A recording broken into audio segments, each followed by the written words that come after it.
There are few people that I'd rather spend opening morning of turkey season with than my son Chris.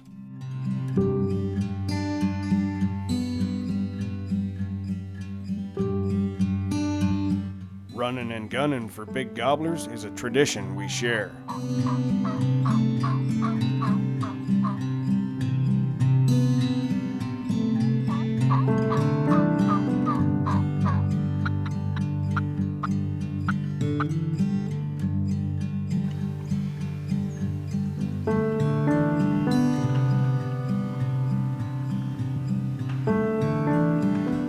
Watching these rival gobblers face off was a real treat.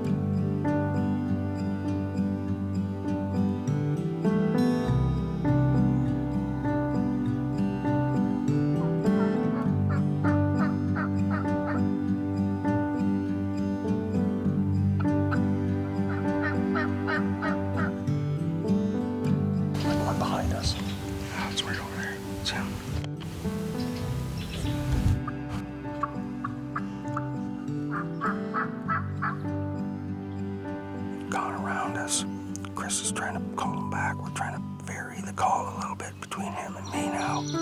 Trying to tag team this bird and see if they can bring him back. As you heard, there was several toms gobbling in here this morning, but there's a pile of hens too.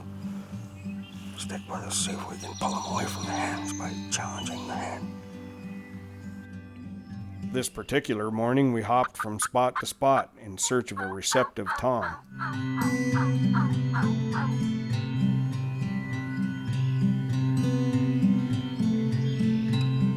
However, Jakes seemed to be the order of the day.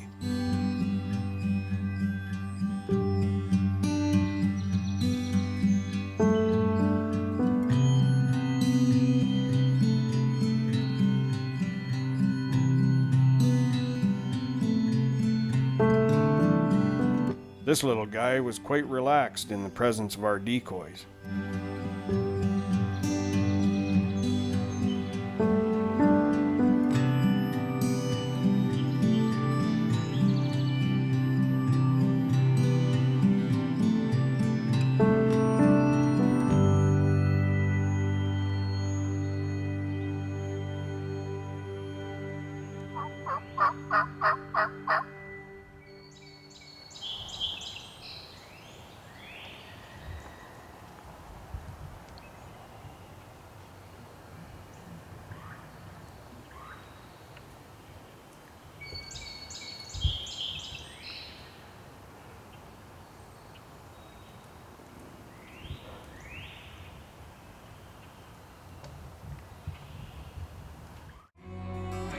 Closed captioning in today's episode is brought to you by Canuck.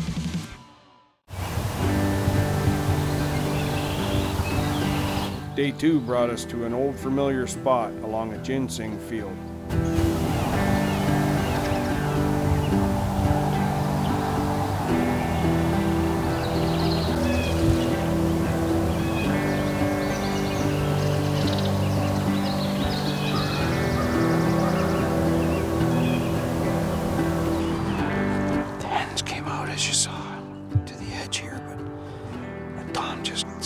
Back there, like 20 yards back in the bush. Keeps going back and forth, but he won't come in. He won't commit. I'm not sure whether it's safe to move or not, but we may get up and go around the corner and try and get him from a different angle. If he thinks the hen's looking for him, sometimes that's all it takes to unhook him.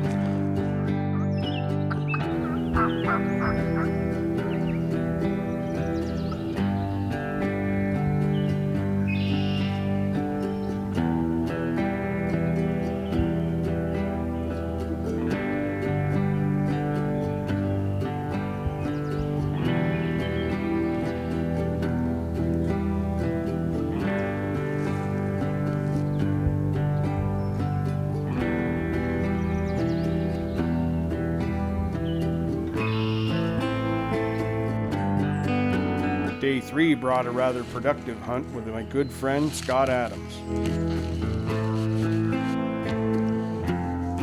Well, can't even get any commentary down here because the coyotes are coming in and everything else. But we're all set.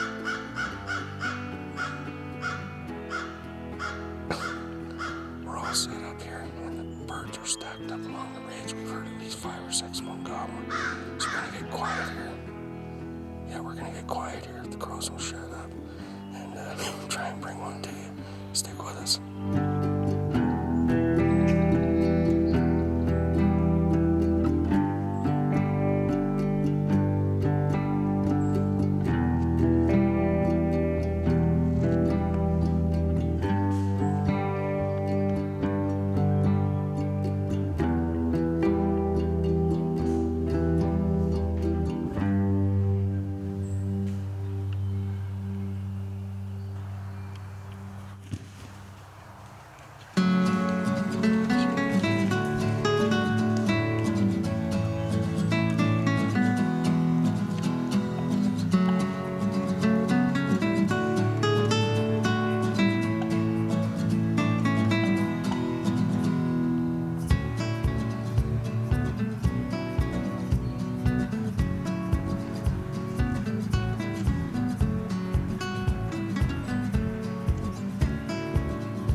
Well, that couldn't have gone any better.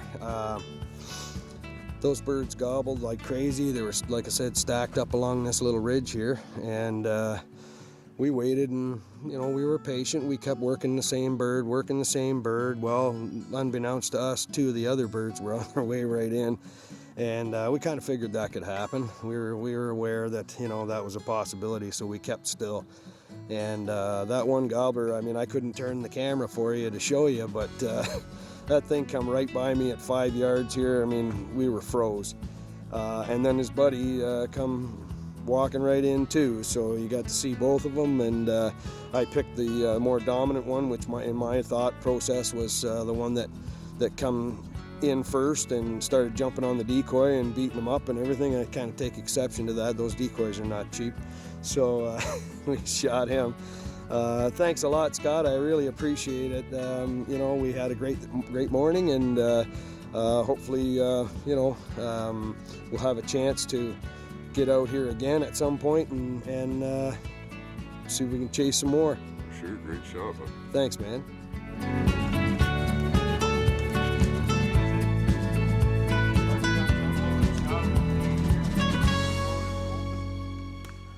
Yeah, he's a nice one, I'll tell you. I'm really happy with him. Got quite the rope on him. He's got to have better than at least a 10-inch beard.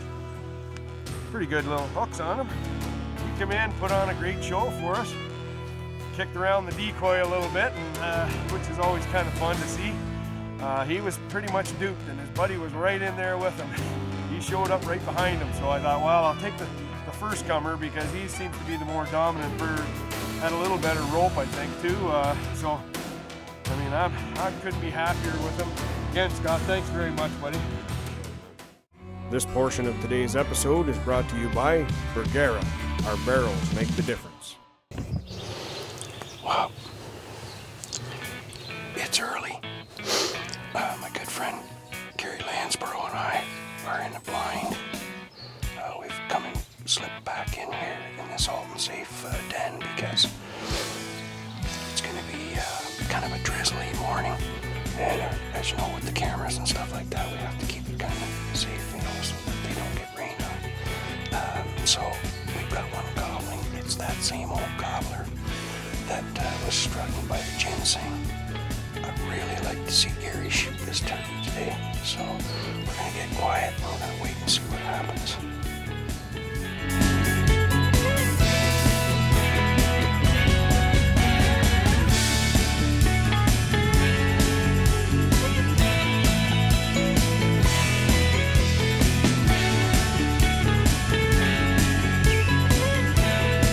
Tom that had been plaguing the ginseng farmer stuck to his uncooperative ways, so he elected to try another bird.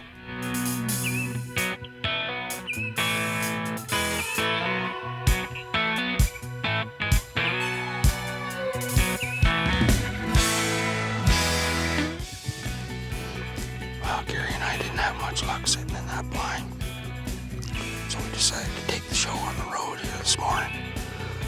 We're in a thick bush. These birds have kind of cooled off, but we got one gobbling. As soon as I started yelping, he started gobbling, but he's quite a ways away. I'm hoping he's been ignored for a while and he's a little lonely, and he'll come busting in here, stick with us, and see what we can do here.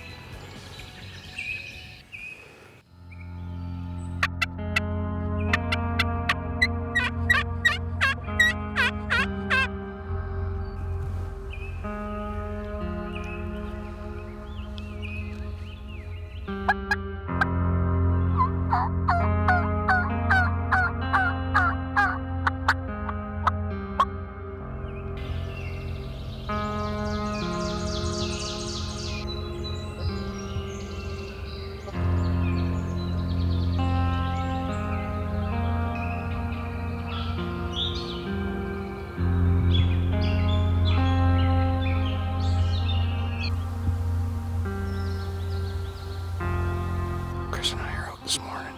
We've got that one bird going pretty good here that's by the ginseng. We're going to try and pull him out of here this morning. We're going to get quiet because he could be coming around that corner any second. Stick with us. That old ginseng gobbler managed to give us the runaround for the remainder of the season. He had serious commitment issues.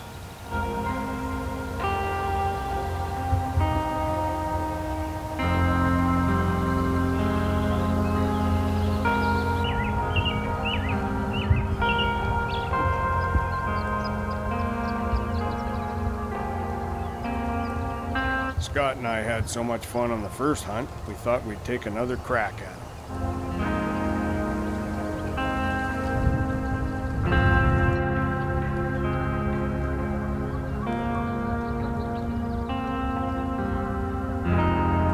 I almost couldn't believe my eyes when I counted 7 jakes approaching the Deeks. No good could come of this.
This portion of today's episode is brought to you by PSE Archery.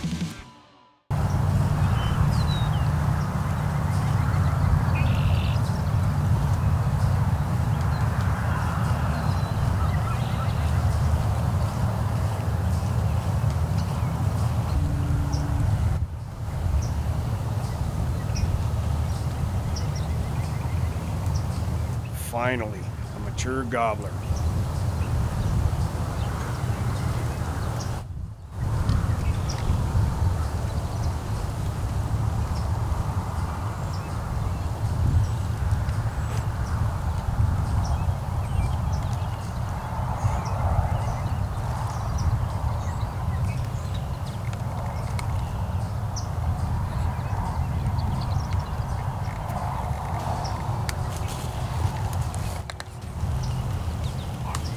3.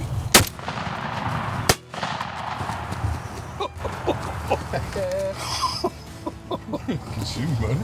Holy cow, man. Well, buddy, that was something. I can't tell you how much I appreciate that, Scott.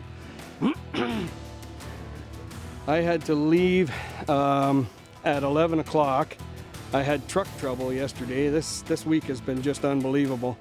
And so I borrowed my wife's truck. She needs her truck at 12. I got to leave here by 11. It is now 10:51. So those 7 jakes were coming back, and one of them was hanging with the tom. And Scott said, if you want to shoot the tom, I'll shoot the jake. So he didn't have to do a lot to convince me.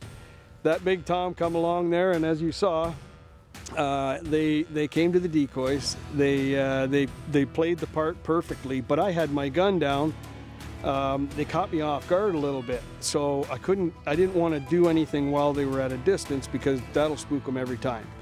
But if you wait until they're right in and preoccupied with the decoys, a lot of times you can make a little bit of a move. So they kind of started to make us just a bit there. They kind of, got a handle on us.